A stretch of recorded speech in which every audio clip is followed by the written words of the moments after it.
Like, how did you feel when you found out? That I had brain cancer. Yeah. I was like, like like again, like something else. Like I had breast cancer twice.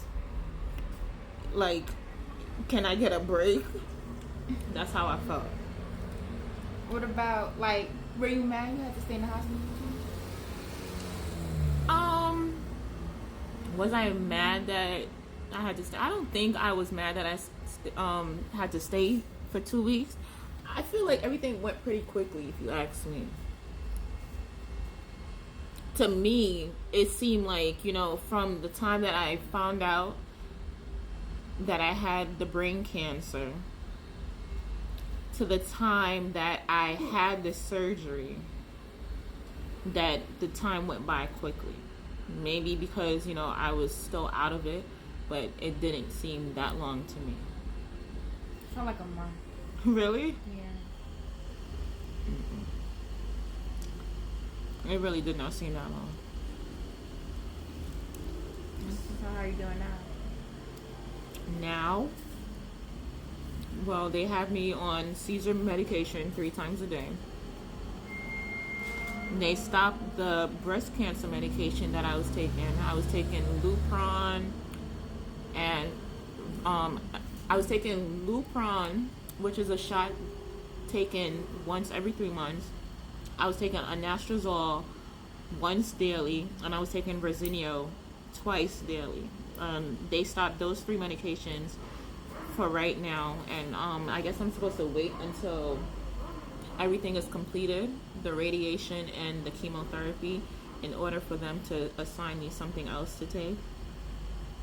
But again, I'm just happy. That's all I remember saying, that I'm happy that I'm still here.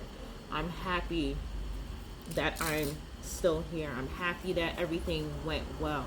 Because, again, you lost your father at a young age. I have another young child. I feel like, I don't want that for my children.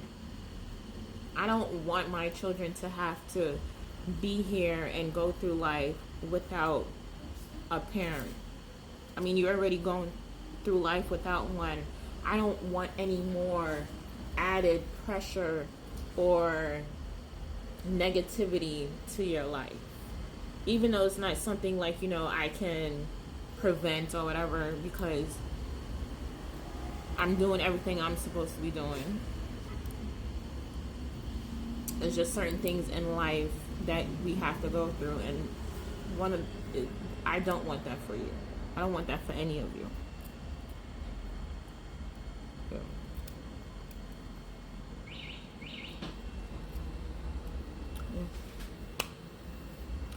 So, what is it now? For the next coming weeks, I have to have like a repeat. I have to have repeat MRIs. Yeah. You have to have. I wrote it down. I tell them everything now, because like nothing sticks to me, and it's like my balance is off. My balance is still off even after coming out of the hospital. I fell yesterday. Thank God. Yeah, the neighbor was here, so he helped me.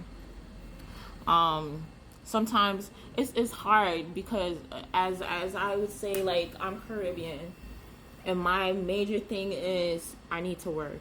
I need to work because I have to pay bills. I have to pay bills. I have to make money because I have kids. Like, it's a constant thing on my mind, and that's one of the things that I say, like, I constantly push myself, and I felt like I pushed myself to this point where I now have to sit down, because when I had breast cancer the first 2 times, I still continued to work.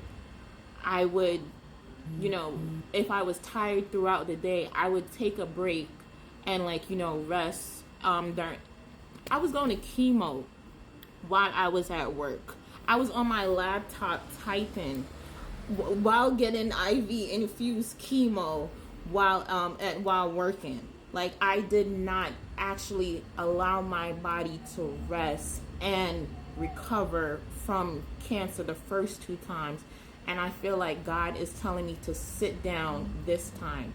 Like, this is a, brain cancer. The breast cancer, it done traveled from the breast to the brain, and I felt like, God is like, sit down.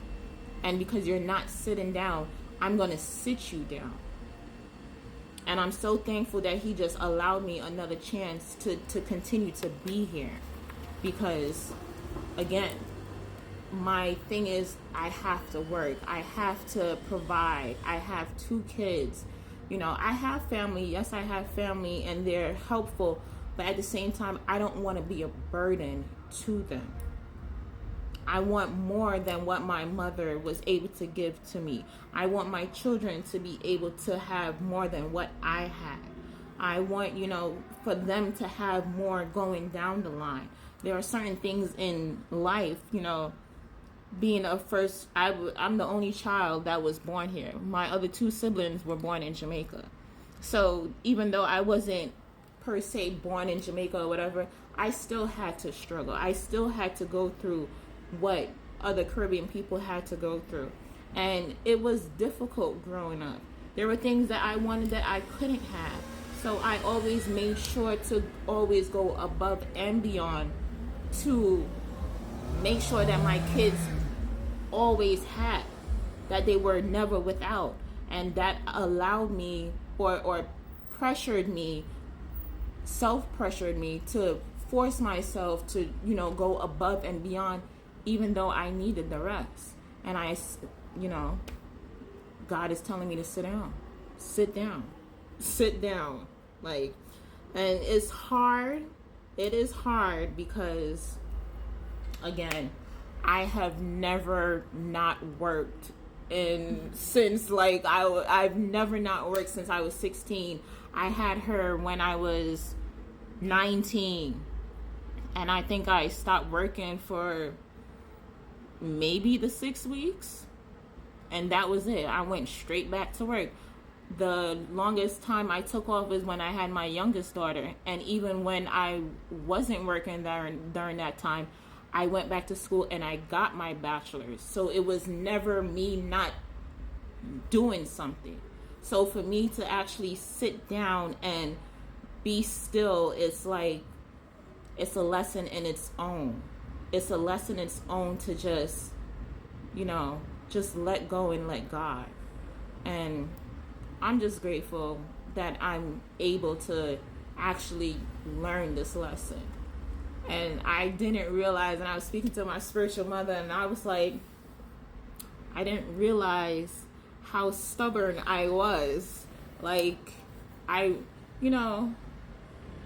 always say, like, oh yeah, like, it's hard to say I need help.